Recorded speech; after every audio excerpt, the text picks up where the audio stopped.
일주일 동안 내내 여러분도 동일하게 하나님을 생각하셨겠지만 물론 저도 마찬가지입니다. 은혜를 받으면 어디에다가 사용하면 좋겠습니까? 하나님께서 여러분에게 은혜를 주셨는데 은혜를 어디다 사용하면 좋겠습니까? 그러면 하나님께서 주신 은혜를 대부분 어디에다가 쓰고 있습니까? 내 현실적인 고민, 걱정, 또 풀어야 할 문제들에다가 하나님께서 주신 은혜를 사용한다면 생각을 좀 바꾸십시오. 은혜 주신 분을 향해서 여러분 그 은혜를 좀 사용하십시오. 그러면 하나님이 더 크게 보일 겁니다. 하나님이 여러분의 생활 속에 기회를 주신 것이 눈으로 보이게 될 겁니다. 하나님께서 주신 은혜를 가지고 살아야 돼요. 성경에 그렇게 나와 있어요. 이스라엘 백성들이 430년 동안 우리가 애굽에서 노예 생활했다는 것을 다 압니다. 역사적으로. 하나님께서 그들을 출애굽을 시켰습니다.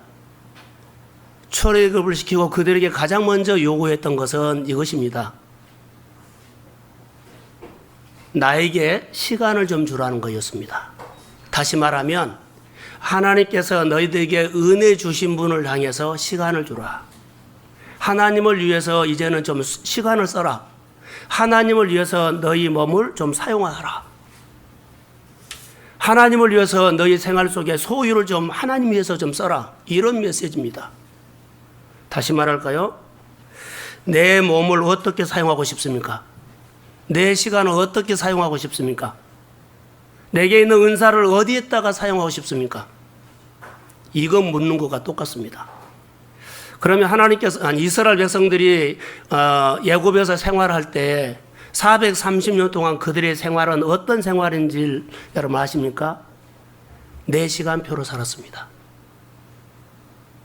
430년 동안 그 마음속에는 하나님이 없고요, 예배가 없고요, 하나님과 의논도 없고요, 하나님 앞에 고민도 오지 않았습니다. 그들이 생각하는 마음대로 자기 시간표로 살았습니다. 하나님께서 이스라엘 백성들에게 은혜를 베풀어 주었죠. 출애굽을 시켰습니다. 축복의 땅으로 너희를, 축복이 없는 땅에서 너희를 축복에 있는 땅으로 가서 너희들에게 복을 주겠다. 그래서 그들을 해방시켰습니다. 광야를 인도해 가면서 하나님께서 그들에게 광야에서 맺는 언약 중에 하나가 이제는 너희 시간표로 애굽에서 살았지만 이제부터는 내 시간표로 살아주라고 요청한 겁니다. 다시 말하면 은혜를 주면 너 마음대로 쓰지 말고 하나님을 위해서 이제는 좀 써라. 가장 중요한 것이 시간부터 다루고 있습니다. 그래서 이스라엘 백성들이 광야에서 만나를 주시면 누가 주셨다고요? 하나님이 주셨다고 보게 됐어요. 고기를 주면 누가 줬어요? 하나님이 줬어요. 근데 그들이 불평하고 어려웠을 때마다 그들은 하나님이 안 보이면 애굽에서는 고기도 많은데 야채도 많은데 무엇도 많은데 투정하기 시작했습니다. 하나님의 시간표로 살아라고 하는 것이 불편했기 때문에 그들은 늘 애굽을 생각하면서 내 마음대로 사용했던 그 시간을 생각했다는 겁니다. 오늘 우리가 예수를 믿으면서 우리의 신앙이 바꿔야 할 가장 중요한 것은요, 시간표입니다. 내 시간표로 살았던 것을 하나님의 시간표로 사는 것이, 따라해 보세요, 신앙. 이게 신앙입니다. 내 시간표로 사는 것은 종교인입니다. 오늘 이런 말씀을 좀 나누려고 합니다. 하나님께서 우리에게 준 시간, 그래서 하나님께서 이스라엘 백성들에게 시간을 줬는데 그것을 저는 기회라고 봅니다. 그래서 제목을 내 신앙을 새롭게 건축하라 하는 것은 내 신앙을 새롭게 시작하라, 이런 말과 똑같습니다. 지금까지 여러분의 생활 속에 어떻게 살아왔든지 상관하지 않습니다. 오늘도 하나님께서 이 예배 자리에 나온 것이 우리 모두에게 하나님께서 주시는 기회입니다. 여기에서 하나님 만나고 눈을 뜨면 여러분 달라져 버립니다. 그러나 여기에서 눈을 뜨지 못하고 다시 하나님께서 기회 달라고 하면 또 기회를 기다릴 수밖에 없습니다.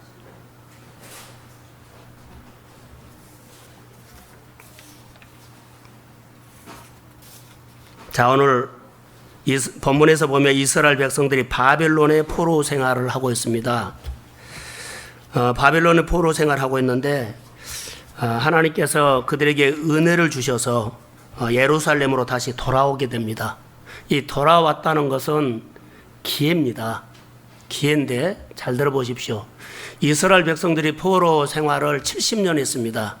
근데 그 가운데 많은 사람들이 잡혀갔죠. 또 거기서 2세들이 태어났죠. 그들이 돌아왔을 때는 포로 생활 잡혀간 사람들이 다 돌아온 거 아닙니다. 10분의 1만 돌아왔습니다. 돌아오라는 하나님께서 기회를 줬을 때 기회로 본 사람만 돌아왔어요. 아, 이것이 나에게 기회구나. 마음에 감동을 줬어요. 하나님을 생각나게 했어요. 은혜를 줬어요. 이것이 나에게 기회구나.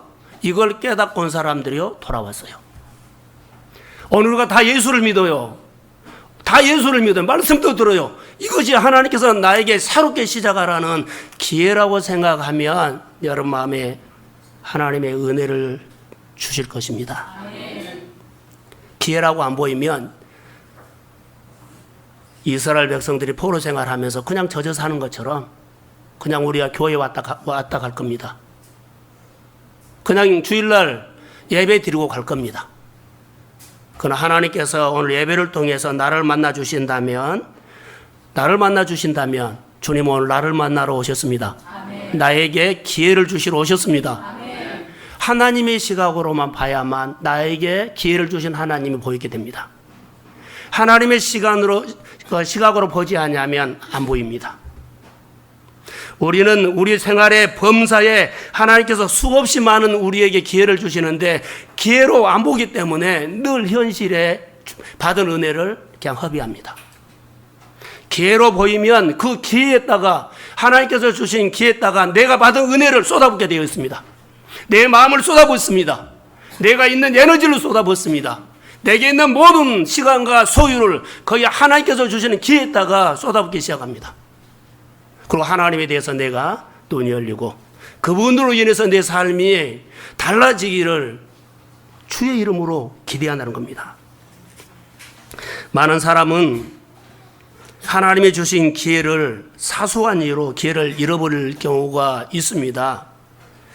자, 우리가 하나님 앞에서 하나님께서 우리에게 여러 가지로 요청을 할 때가 있습니다. 이스라엘 백성들에게는 시간을 내게 좀 주라 이렇게 요청했던 것처럼 그것은 절기 예배였습니다. 자, 그러면 이런 하나님께서 우리에게 많은 기회를 주셨는데 이 기회를 사소한 이유로 잃어버릴 경우가 여러 가지가 있죠. 경제적인 어려움 때문에 그 기회를 놓칩니다. 관계를 잘 못해서 그 기회를 놓칩니다. 또 질병 때문에 그 기회를 놓칠 수도 있습니다. 다시 일어날 수 있는 기회, 내가 치료받을 수 있는 기회, 내가 하나님 앞에 다시 회복될 수 있는 이런 기회를 우리가 많이 놓쳐버린다는 겁니다. 자, 하나님이 새로운 기회를 여러분에게 주신다면, 나에게 주신다면 어떻게 믿음으로 반응하실까요? 자, 따라해 보세요. 신앙은 생활이다.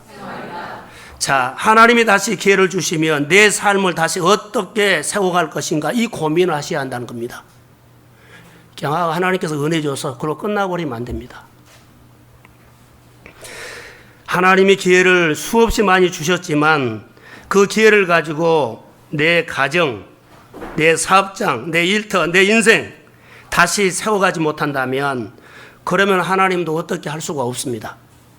잘 들어보십시오.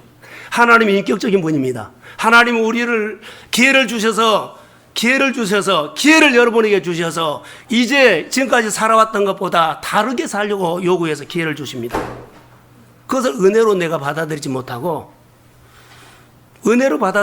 믿음으로 반응하지 못하면 그 기회는 사라져버립니다. 왜 그런 줄 아세요? 하나님이 인격적인 분입니다. 하나님이 여러분에게 아무리 주고 싶어도 여러분들이 믿음으로 반응하지 못하면 줄 수가 없습니다. 하나님께서 나에게 주신 기회를 하나님께서 나에게 주신 기회라고 믿음으로 받고, 자, 내가 믿음으로 예배를 드리고 반응하고 살아야만 그게 하나님께서 주신 기회가 내게 역사가 일어납니다. 인격적인 부입니다. 은혜만 받고 너무 좋았어, 은혜만 받아서 도전받았어, 그리고는 그대로 살아보면 안 돼요. 예배 드리고 여러분의 생활 속에 힘이 있으면 말씀으로 사는 삶이 됩니다. 힘이 없으면 그대로 가버려요. 오늘 여기서 하나님의 은혜를 받죠. 말씀을 들을 겁니다. 말씀을 듣고 내 생활에 깨달음이 올 겁니다. 그러면 깨달은 대로 내 생활에 은혜 주신 분을 향해서 반응해야 합니다. 내 환경이, 여건이 어쩔 수 없어. 다시 그 자리로 가버린다는 겁니다. 믿음으로 거슬러 올라가셔야 합니다. 뜻을 정하면 하나님이 도우십니다. 뜻을 정하면 하나님이 싸우십니다. 뜻을 정하면 하나님께서 길을 여십니다. 뜻을 정하면 치유하십니다. 뜻을 정하면 사람의 생각을 바꾸십니다. 그런데 뜻을 정하지 않고 그놈의 문제에 고민합니다. 하나님이 하실 거라고 뜻을 정하십시오. 그러면 주님이 하십니다. 이게 우리의 신앙생활입니다. 근데 은혜는 받았어. 그런데 다시 그 생활로 돌아가서 풀어져 버려. 말씀이 없어요.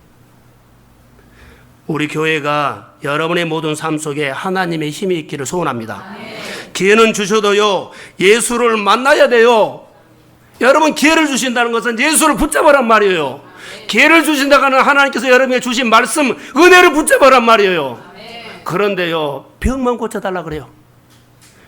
말씀을 붙잡을 생각하지 않고 예수를 만날 생각은 하지 않고 내 문제만 풀어달라는 거예요. 그렇기 때문에 삶의 변화가 안 옵니다. 우리의 삶의 변화는 주님 만날 때입니다. 우리의 삶의 변화는 말씀이 내 생활 속에 적용될 때입니다. 말씀이 여러분에게 연결만 된다면 하나님의 말씀은 힘이 있습니다. 그 하나님을 오늘 경험하십시오. 예수의 말씀을 듣지는 않고요, 나 아파, 어려워, 힘들어. 이스라엘 백성들이요, 포로 생활할 때 그 많은 사람들에게 하나님의 말씀이 들렸어요. 그런데요, 듣는 사람은 나에게 기회인 줄 알고 그들이 예루살렘으로 돌아왔어요. 나머지는 그대로 살았어요. 오늘도 하나님의 말씀이 나에게 주신 말씀으로 내 마음에 들리면 여러분의 믿음으로 반응하게 됩니다. 그러면 삶의 변화입니다. 그게 하나님의 증거입니다. 말씀을 들으십시오. 하나님의 말씀을 듣지 않고 아프다고만 하면, 어렵다고만 하면 안 됩니다. 내 문제도 중요하지만 하나님의 문제도, 내 마음도 중요하지만 하나님의 마음도 중요합니다. 하나님이 내 생활 속에 어떻게 다가오셔서 내 인생 속에 일하실 것을 기대하셔야 합니다. 바벨론에서 포로 생활하던 유다 백성들은 예루살렘으로 돌아오는 것을 하나님이 준 기회라고 생각한다면, 그리고 10%만 돌아왔다고 생각한다면, 하나님이 오늘 말씀을 통해서 오늘 예배 자리에 나와서 하나님께 은혜를 받는다고 한다면 하나님이 오늘 예배를 통해서 나에게 기회를 주신 하나님으로 만나십시오. 하나님께서 오늘 나에게 이것을 보여주셨어. 내가 고민했던 거 하나님께서 이거 하셨는데, 그 믿음을 보이면 하십니다. 자, 출애굽한 이스라엘 백성들이 제일 먼저 요구했던 것들은 시간이었죠. 절기였어요. 출애굽기 12장에 보면 이스라엘 백성들에게 너희 시간표로 살았는데 이제 내 시간표로 살아라. 그것을 고치기 위해서 절기를 줬어요. 그 절기가 이어졌죠. 그래서 안식일, 절기. 그때는요, 결론은 무슨 말이냐? 하나님의 시간으로 살아라는 메시지입니다. 우리는 누구 시간으로 살아요? 내 시간이요. 하나님의 시간으로 살아가는 겁니다. 신앙생활은 하나님의 시간으로 사는 것입니다. 자, 아멘. 주일날 누가 정해준 시간이에요? 하나님이 정해준 시간이면 이 시간대로 우리가 살면 됩니다. 이 시간을 깨면 안 됩니다. 그게 언약입니다. 자, 하나님이 정해놓은 하나님의 시간표에 따라서 우리가 따라 살면 우리에게 변화가 일어납니다. 치유가 일어납니다. 삶이 새로워집니다. 내가 바꾼 것이 아니라 따라만 가면 됩니다. 자, 1절을 우리 한번 읽어봅시다. 자, 1절 시작.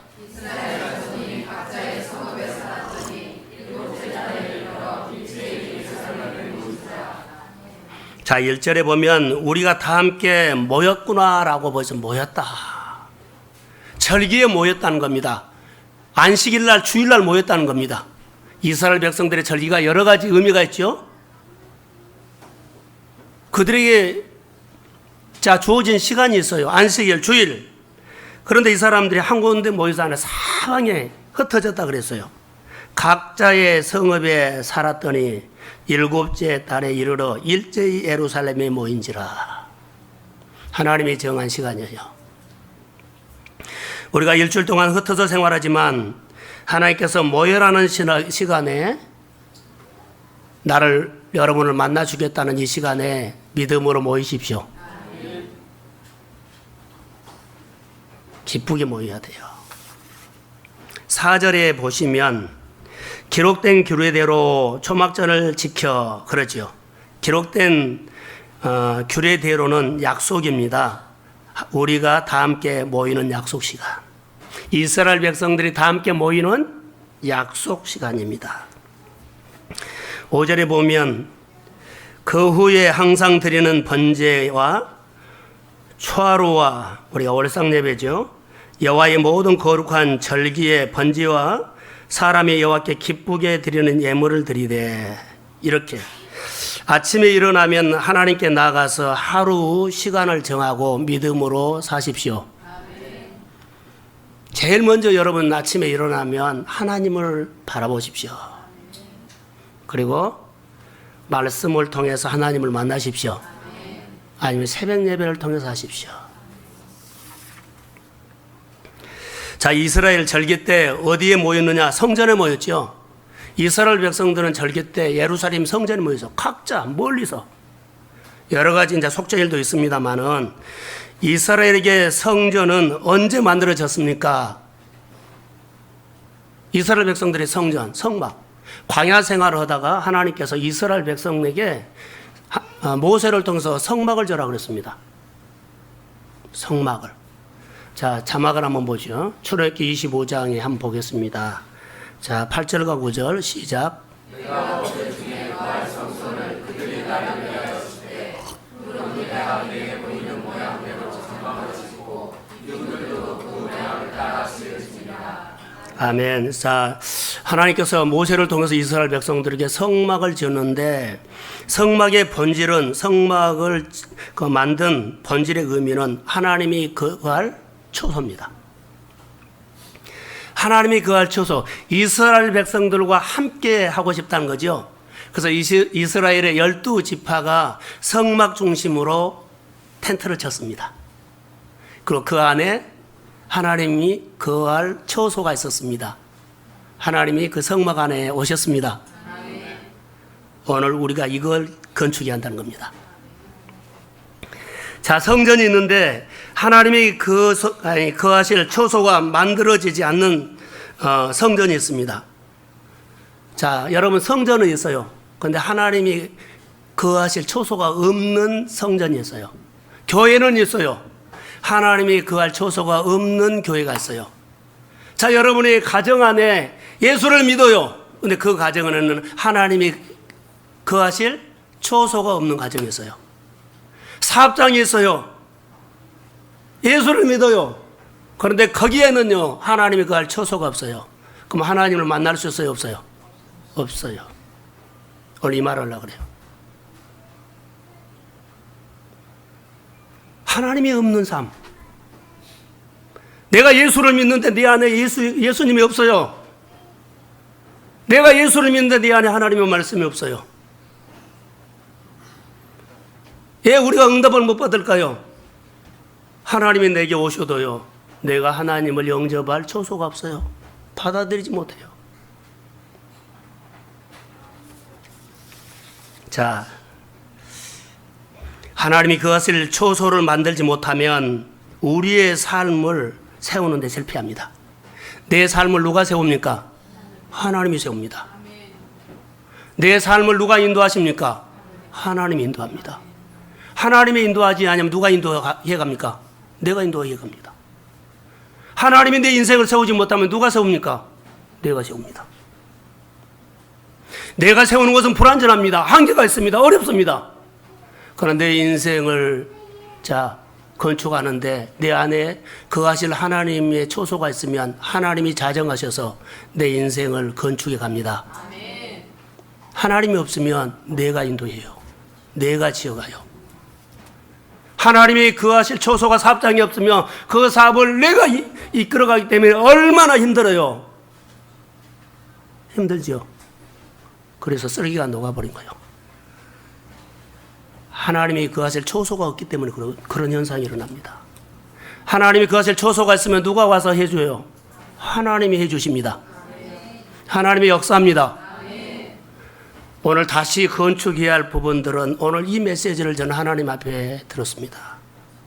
성도들의 생활 속에 어떻게 다시 시작하게 할까? 내 신앙을 새롭게 건축하자. 내 신앙을, 내 인생을, 내 사업을 새롭게 시작하자. 할렐루야. 초소를 만드는 것이 하나님이 오셔서 시작해 주셔야 합니다. 하나님이 거하실 초소를 만들지 못하면 우리의 삶이 새롭게 세우는 것에 실패한다는 것을 여러분 기억하십시오. 여러분, 우리가 예배를 드리는데 왜 하나님을 만나지 못할까요? 다시 반복할게요. 우리가 예배를 드리는데 왜 하나님을 우리가 만나지 못할까요? 내 안에 하나님이 거하실 처소가 없어요. 예배는 드려요. 은혜는 받아요. 그런데 내 마음에는 담고 하지 못해요. 그냥 혼자 가요. 예배 드릴 때는 있었어요. 예배 드리면서 하나님 만났죠. 갈 때는요, 혼자 가요. 예, 내 마음에 담을 수가 없어요. 뭐가 없어서? 하나님이 거하실 처소가 내 마음에 없어서. 할렐루야. 오늘 들으셔야 합니다. 그래서 내 안에 예수를 인격적으로 만나는 마음이 없다는 거죠.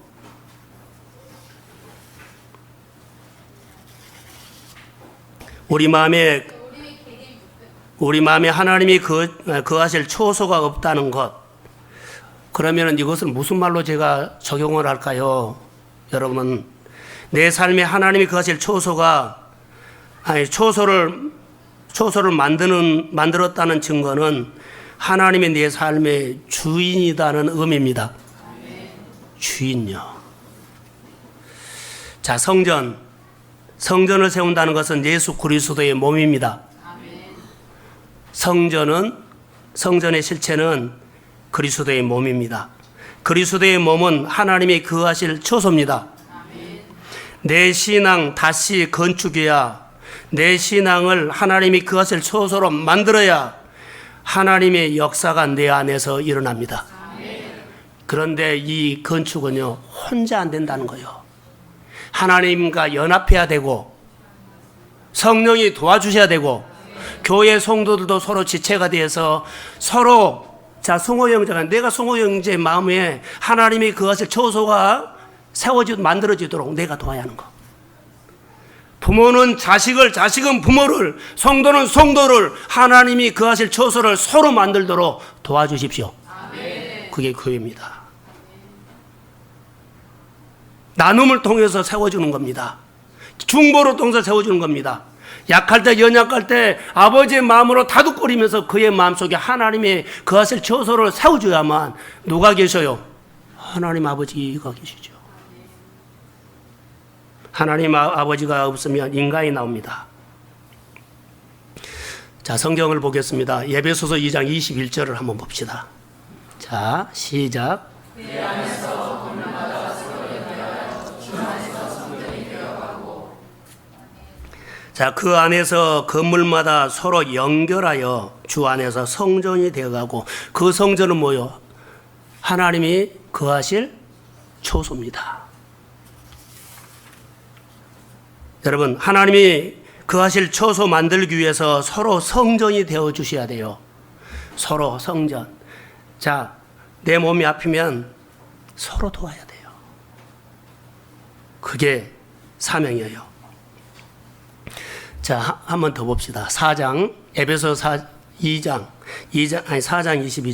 2장 22절인가요? 예. 시작. 너희도 성령 안에서 하나님이 거하실 소소하기 위하여 예수 안에서 함께 지어져 가느니라. 아멘. 자, 다시 한번요. 시작. 너희도 성령 안에서 하나님이 거하실 처소가 되기 위하여 그리스도 안에서 함께 지어져 가느니라. 아멘. 성령 안에서입니다. 여러분 안에, 우리가 예수를 믿으면 우리 안에 누가 계셔요? 예수님과 똑같은 성령이 있어요. 우리 예수님과 똑같은 성령이 우리에게 늘 무슨 말이에요? 도와줘요. 하나님을 인격적으로 만나도록. 그리고 예수를 인격적으로 만나는 것이 여러분 안에 예수님이 내 삶의 인생의 주인이 되고요. 그리고 그 의미가 예수님께서 하나님이 거하실 처소가 내 마음에 세워지는 것입니다. 기억하셔야 돼요. 서로 연합해서 함께 성전이 되어줘야 한다는 겁니다. 그러면 교회 모든 성도가 함께 힘써야 할 오늘의 영성이 뭘까요? 서로 도와서 하나님이 갈 처소를 만들어 주십시오. 기도해 주고 세워주고 말씀을 듣게 하고 예배 드리게 하고 기도하게 하고 하나님이 그것을 처소가 되기 위해서 서로 도와야 돼요. 하나님께서 나에게 이렇게 하셨어. 자, 여러분 이렇게 한번 적용해 봅시다. 부부가 힘써야 할 것이 뭘까요? 자녀와 부모가 가정에서 힘써야 할 것이 뭘까요? 사업장에서 모든 사람들이 함께 해야 할 힘써야 할 것이 뭘까요? 하나님이 거할 처소를 만드는 겁니다. 갈등도 아니고 잔소리도 아니고 서로 하나님이 거할 처소를 함께 만들어가기를 주의 이름으로 축복합니다. 서로 힘써야 할 것이 그거예요. 하나님의 거할 처소를 만들기 위해서 서로 힘써야 돼요. 목장 교회가 하나님이 거할 처소를 만들어야 돼요. 자, 이렇게 적용하면 어떨까요? 성경에는 아비나답이라는 사람이 있어요. 하나님의 법궤가 그 집에 들어갔습니다. 하나님의 법궤가 그 집에 들어갔는데요. 20년 동안 하나님께서 그 가정 안에 아무 일도 하지를 않았어요. 그 이유는 아비나답 마음에 하나님이 거할 처소가 없어요. 하나님이 말씀을 해도 안 받아들어요. 하나님의 말씀해도 안 들어요. 의논도 안 해요. 그러니까 하나님이 거할 처소가 그의 삶에 없기 때문에 누가 일을 해요? 자기가 다 해요. 하나님이 도와지도 않고 관심도 없고 의논도 않고 기뻐하지도 않고 예배도 없고 관계도 없고 친해지도 않고 그 능력 많으신 전능하신 하나님께서 그의 가정에 들어온 지가 20년이 됐어도요. 그의 마음에 하나님의 거할 처소가 없기 때문에 해준 것이 없어요. 우리가 늘 압니다. 오베냐돔 보세요. 그의 마음속에는요. 지혜가 왔어요. 하나님의 법궤가 길바닥에 딱 머물러 있을 때 가지고 갈 사람이 없었어요. 이것이 기회라고 생각하고 그가 용기를 내서 하나님 법궤를 우리 집에 모셔가겠습니다. 다윗이 허락했어요. 자기 집에 모셔다 놓고요. 그가 얼마나 하나님에 관심이 있는지 사랑하든지 늘 자주 가서 만나고 의논하고 기뻐하고 자 법궤를 쓰다듬고 그렇게 좋아한 거거든요. 바로 오베냐돔의 마음속에 하나님이 거할 처소가 준비됐다는 거예요. 할렐루야. 함께 하니까 하나님의 힘이 오베냐돔에게 하나님의 좋은 것이 오베냐돔에게 하나님이 주니까 그가 하는 것이 잘 됐습니다. 하나님이 거할 처소가 준비가 되면 여러분이 하나님이 좋아집니다. 하나님이 기뻐하는 일을 생각하게 됩니다. 내 몸을, 내 은사를, 내 시간을, 내 소유를 하나님을 위해서 어떻게 쓸까 고민하게 됩니다. 그러면 하나님과 가까이 하기 때문에 하나님의 지혜가 옵니다. 하나님의 영감이 옵니다. 하나님의 아이디어가 옵니다. 그러면서 여러분의 생활 속에 그냥 하는데 잘 됩니다. 하나님의 힘있기를 주의 이름으로 축복합니다. 우리 교회와 우리 성도들이 하나님께서 이 예배를 통해서 말씀을 통해서 우리에게 새로운 기회를 주셨다면, 기회로 주신 거라고 믿는다면 이 기회에 주님 만나서 이제 어떻게 하시겠습니까? 하나님을 위해서 쓰십시오. 하나님을 위해서 살려고 고민하십시오. 예배를, 기도회를 서로 섬기면서 그 마음속에 하나님의 거하실 초소가 깨지지 않도록 서로 도와주고 아껴주고 돌봐주고. 그래서 내가 자녀를 도와줄 수가 없어요. 제가 여러분을 도와줄 수가 없어요. 내가 도와줄 수 있는 것은요, 여러분 마음속에 하나님이 거할 초소를 만드는데 도와주는 것밖에 없어요. 여러분이 믿음으로 이 말씀을 받아서 내 마음속에 예수를 영접하고 하나님을 기쁘게 믿으면 그 마음속에 하나님이 오셔서 역사합니다. 여러분이 아무리 자녀 도와주려고 하면 도와줄 수가 없어요. 돈요? 도와준 거 아니에요. 하나님이 도와주셔야 합니다. 그래서 자녀와 형제와 가족, 일터 어떻게 해야 돼요? 예수를 믿도록 늘 예배 자리에 데리고 나오고 기도의 자리에 데리고 나오고 하나님 향해서 기쁘게 반응하도록 주의 이름으로 돌봐주십시오. 그것이, 그 믿음이, 그 마음이, 그 마음속에 하나님의 그 초소를 만들어준 거예요. 내가 열심히 살아서 이루어낸 것들이 얼마나 있는지는 몰라도 하나님이 해주셔야 합니다. 오늘 본문에 보면 유다 백성들이 돌아와서 성전을 건축한 것이 이것입니다. 뭘 했어요? 하나님이 그걸 초소로 만든 겁니다. 에스라 7장을 보니까는 이런 마음이, 에스라의 마음이 이루어졌어요. 무슨 마음이 들어왔냐면, 도대체 이스라엘 백성들이 왜 이렇게 살았느냐? 왜 이렇게 살았느냐? 왜 포로 생활을 하게 되느냐? 왜 어려움을 받게 되느냐? 왜 아픔이 있느냐? 이것을 계속 생각하다가 에스라가 마음에 하나님께서 주시는 감동이 하나 있었어요. 딱 깨달은 거예요. 뭘 깨달은 줄 아세요? 이스라엘 백성들에게 하나님이 없다. 이스라엘 백성들에게 마음에 하나님을 사라져버렸기 때문에 우리가 포로 생활하고 우리가 아파하고 우리가 이렇게 고생한다.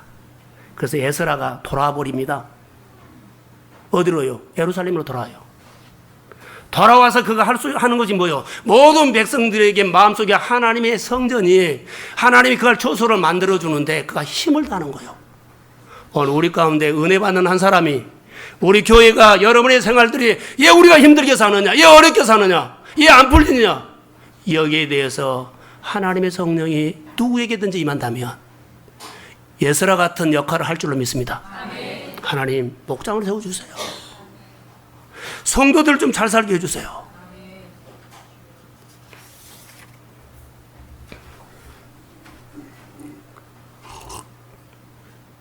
하나님이 거하실 초소를 만드는데 혼자 할 수 없기 때문에 도와주는 겁니다. 내 이웃을, 내 형제를, 내 목장 식구들을, 교회 식구들을 마음을 다해서, 힘을 다해서 그 사람의 신앙이 세워지도록, 하나님을 만날 수 있도록, 예배를 잘 들을 수 있도록 하나님이 거하실 초소를 만들어 주십시오. 이게 축복입니다. 자, 두 번째로 하나만 더 보려고 합니다. 또 중요한 것 하나가 있는데, 오늘 우리가 예수를 믿으면서 우리 삶을 새롭게 세워가야 할 중요한 일이 하나 있어요. 그런데 반드시 하나님이 거하실 초소를 만들어야 할 이유가 있어요. 하나님이 거하실 초소를 만들면, 따라해 보세요. 음부의 권세가 이기지 못한다. 이것 때문입니다. 여러분 마음속에 예수가 있으면, 예수님이 있으면 어둠이 건드리지 못합니다. 예수는 빛입니다. 어둠이 떠납니다. 음부의 권세가 여러분의 삶을 절대로 건드리지 못합니다. 사방으로 우겨싸움을 당하고 예우싸움을 당해도 세상이 덮치지 못합니다. 빛이 있기 때문입니다. 사업을 믿음으로 하시되 예수 이름으로 하십시오. 무엇이든지 하십시오. 하나님의 이름을 걸고 하십시오. 하나님이 도우실 것입니다. 하나님께서 세우실 것입니다. 음부의 권세가 이기지 못합니다. 내 삶 가운데 하나님의 거하실 초소를 만들어야 할 이유, 음부의 권세가 이기지 못하기 때문입니다. 할렐루야. 그래서 내 마음속에 무슨 일이 있더라도 예수를 만나십시오. 음부의 권세가 이기지 못한 이 비결을 우리가 갖고 있는데 얘 싸워서 이기려고 합니까? 얘 사람 만나서 이기려고 합니까? 얘 돈으로 이기려고 합니까? 하나님 앞에 무릎을 꿇으십시오. 하나님 앞에 은혜 달라고 무릎을 꿇고 여러분 안에 낮은 마음, 겸손한 마음, 은혜를 사모하는 마음 속에 하나님의 영이 임합니다. 은혜를 받아서 여러분의 삶의 문제가 주의 이름으로 풀어지기를 소원합니다. 자, 우리의 삶을 새롭게 건축하는데, 새롭게 시작하는데 중요한 것이 있는 것은 음부의 권세가 이기지 못한다 그랬죠. 그럼 증명을 드리겠습니다. 다윗입니다. 자막을 한번 띄워주세요. 사무엘하. 자, 시작.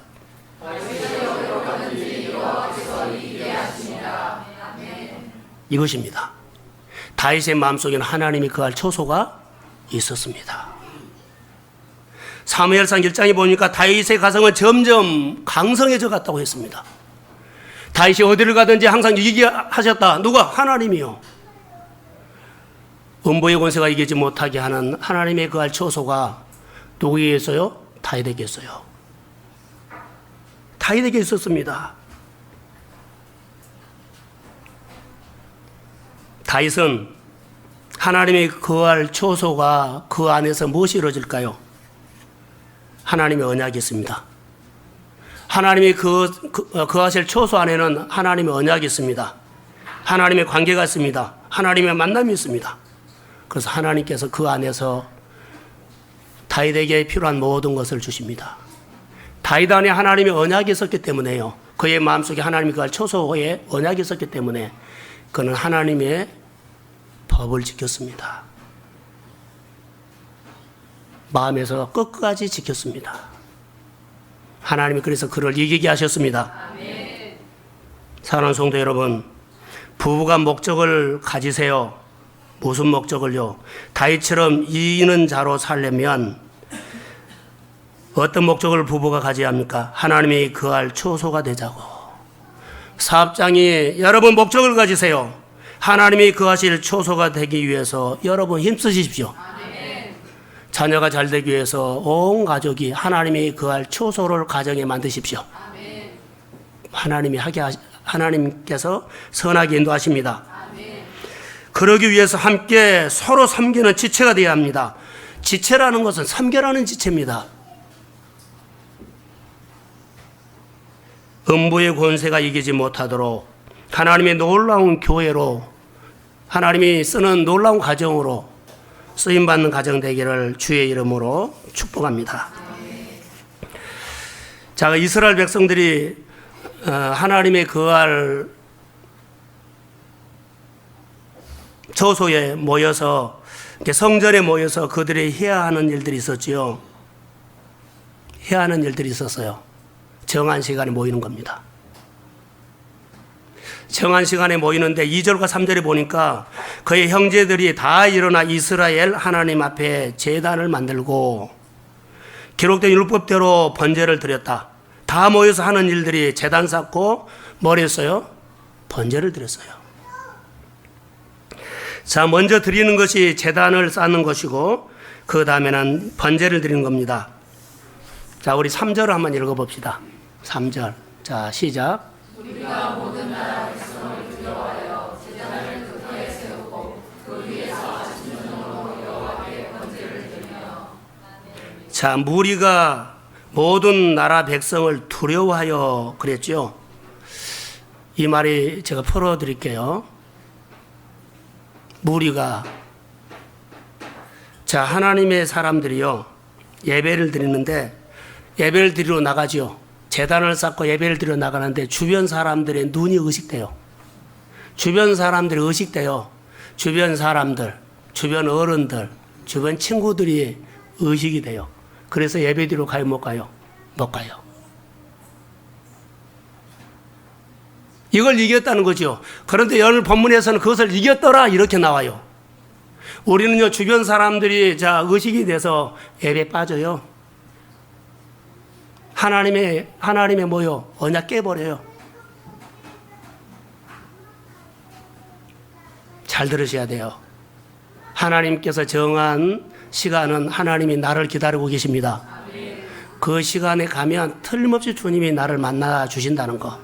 사람 때문에, 주변 사람들의 눈 때문에, 주변 사람들의 의식 때문에 두려워서 무서워서 그 예배 시간 깨면 안 된다는 거. 그런데 이들은 의식하지 않고 제단을 드렸고, 제단을 쌓고 뭐요? 예배를 드렸단 말이에요. 마음에 힘이 있죠. 이스라엘 백성들은 먼저 하나님의 뜻을 정했다는 겁니다. 그래서 주변 사람들의 눈이 무섭습니다. 주변 사람들의 어른들의 눈이 무섭습니다. 친척이 무섭고 친구가 무섭고 직장 동료가 무섭고 이런 말 하지 말라는 거예요. 이 사람들은 나를 도와준 사람이 아니요, 하나님이 내 삶을 도와주실 분입니다. 하나님의 관계를 하십시오. 그게 내 마음에 하나님이 거하실 초소로 만든 사람의 힘입니다. 다윗은요, 사람 의식했다면 이것 없어요. 사람 의식하지 않고 끝까지 그의 마음속에서 언약을 지켰어요. 하나님이 거하실 초소를 끝까지 지켰어요. 잘 관리했다는 거죠. 주변 사람들 두려우면 안 됩니다. 주변 사람들의 눈이 무섭습니다. 그럼에도 불구하고 이스라엘 백성들이 제단을 쌓기로 뭐 했다? 결정했다. 뜻을 정하면 주께서 하십니다. 다니엘 우리 이 얘기를 많이 듣죠. 그가 주변 사람들의 눈을 의식했다면 하루에 3번씩 예루살렘을 향해서 창문을 열어놓고 기도 못해요. 의식하지 않았어요. 그래서 하나님 앞에 그는 했다는 겁니다. 여러분, 하나님을 향해서 우리가 결정을 해야 돼요. 하나님, 내가 이렇게 살기로 합니다. 내 마음속에 하나님을 향해서 이렇게 결정합니다.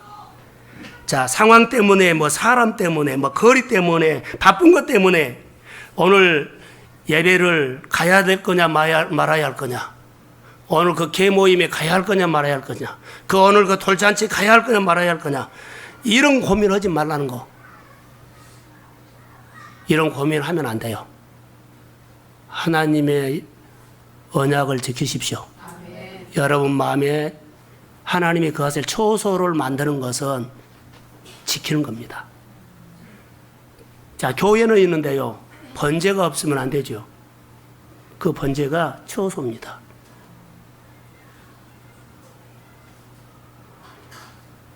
매일 하나님을 향해서 하나님께 함께하는 시간을 만들어서 뜻을 정해서 사는 오늘의 우리의 영성, 특별히 제단을 쌓고 번제를 드렸다고 말하는데 그거 우리가 중요해야 합니다. 자, 이제 눈을 좀 뜨십시오. 졸지 마시고. 여러분, 우리가 예배에 참여한 목적이 있죠. 하나님께서 정한 시간에 나와서 절기도 드리죠. 절기 예배. 주의를 지키시오. 오늘 우리가 말하면 자, 새벽 기도도 하고 금요일 날도 하고, 자, 하나님의 초소를 만들기 위해서 서로 세워가는 거죠. 자, 예배에 참석하는 목적이 있어요. 하나님을 만나는 겁니다. 하나님을 만나지 못하면 안 됩니다. 오늘 하나님께서 우리에게, 여러분에게 만나주시면 여러분은 새로운 기회를 주신 것이라고 믿습니다. 하나님을 만나는 그것 때문에 우리가 옵니다. 목장 예배를 왜 드립니까? 목장 예배 최고의 목적은 하나님 만나는 겁니다. 나눔도 중요하고, 자, 반갑기도 하고, 위로받기도 하고, 격려하기도 하고, 서로 뭐 얘기하지만 중요한 것은 하나님 만난 것을 빼버리면 안 됩니다. 자, 교회 봉사하지요. 프로그램 참석하지요. 다 프로그램 중요합니다. 그 프로그램이 중요한 것이 프로그램보다 더 중요한 것은 그 프로그램 속에서 하나님 만나야 합니다. 하나님 못 만나고 계속 프로그램만 바꿔버리면 안 됩니다. 봉사, 하나님 만나는 봉사를 하십시오. 이 더운 날씨에 우리 식당 점심 해 먹이려고 애쓰는 목장 있죠. 그렇게 땀 흘리면서 하나님 만나십시오. 많이 하고 적게 하고 누가 하네 안 하네 이런 말 하지 말고 하신 분들은 기쁘게 하십시오. 그게 복입니다. 그게 교회 안에 성도들의 생활 속에 서로 도와주는 메시지가 될 겁니다. 누가 시켜서 하기보다는 또 자원하는 마음대로도 서로 이 더운 날씨에 또 추울 때도 설거지도 하시고 할렐루야. 이런 마음이 서로 돕고자 하는 마음 아닐까요? 우리 마음을 향한 하나님, 여러분 정말로 하나님 만나고 싶으세요? 간절함이 있어야 돼요. 그러면 몸을 만들어 갖고 오십시오. 내 마음에 하나님이 거할 처소를 만드는 것은 몸을 만들어 갖고 온 겁니다. 옥토입니다. 돌멩이로 와버리면요, 말씀이 선포돼도 돌멩이에서는 거기에 심어지지 않습니다. 내 마음에 하나님이 거할 처소, 하나님 내가 만나고 싶습니다. 지금까지 살아온 삶도 잘 살았지만, 아니면 힘들게 살았지만, 이제부터라도 내 삶이 새롭게 건축되기를 원합니다. 하나님, 주일날 가면 틀림없이 나 만나 주십시오. 간절함으로 오시고 몸을 만들어 갖고 오십시오. 그리고 돌멩이 뽑고 오십시오. 그리고 주님께서 내 마음에 말씀을 주실 때 내 안에 있는 성령은 오늘 너희에게 준 말이야. 이 말씀으로 너 위로받아. 이 말씀으로, 이 말씀이 믿어지게 만들고 이 말씀이 들려지게 만들어요. 누가요? 내 안에 있는 성령이. 할렐루야. 몸을 만들어 갖고 오면 돌멩이를 뽑아냈기 때문에 내 안에 있는 성령이 내 삶의 주인 되어서 내가 예배의 은혜를 받게 하고 하나님을 만나게 하고 선포된 말씀마다 하나님께서 내게 주신 하나님의 말씀으로 들려주십니다. 그 말씀이 내 안에서 역사할 것을 믿어집니다. 성령이 도와줍니다. 사랑하는 성도 여러분, 여러분의 생활 속에 여러 가지 염려, 현실이 있다 할지라도 예배의 성공자가 되시기를 주의 이름으로 축복합니다. 온 가족들이 주일날 다 모이는 교회, 다 모이세요. 억지로 모인 거 아니라 이런 의미를 가지고 오세요. 지금까지 여러 가지 삶을 살았다 할지라도 주님은 과거 보지 않습니다. 오늘 시작하십시오. 오늘부터 새롭게 여러분의 마음에 주의 기름 부음이 임할지어다. 주의 능력이 임할지어다. 새롭게 하나님, 여건이 이래요 저래요 하지 말고 기도하십시오. 내 기도를 들어주는 하나님께서 일하십니다. 뜻을 정하면 삶을 푸십니다. 뜻을 정하면 어둠을 쫓아냅니다. 우울증을 하나님 회복합니다. 삶이 없다는 것도 주님이 만지면 일어납니다. 우리 성도들의 삶 속에 내 신앙을 새롭게 건축하자는 이 메시지는 기회를 주셨을 때 하나님께서 주시는 기회로 보시고 믿음으로 승리하기를 주의 이름으로 축복합니다. 하나님 고맙습니다. 주의 나라를 세우고 싶습니다. 내 신앙을 새롭게 시작해서 힘들고 어려웠던 모든 과거를 되새김질하지 않고 하나님을 기대하면서 잘 될 것만, 회복될 것만, 치유될 것만 하나님 생각하면서 마음의 처소를 서로 만들어 주려고 합니다. 서로 은혜를 쏟아 부어 주셔서 아버지여 처소를 만들게 하옵소서. 기름 부음이 임할지어다. 예수님의 이름으로 기도합니다. 아멘.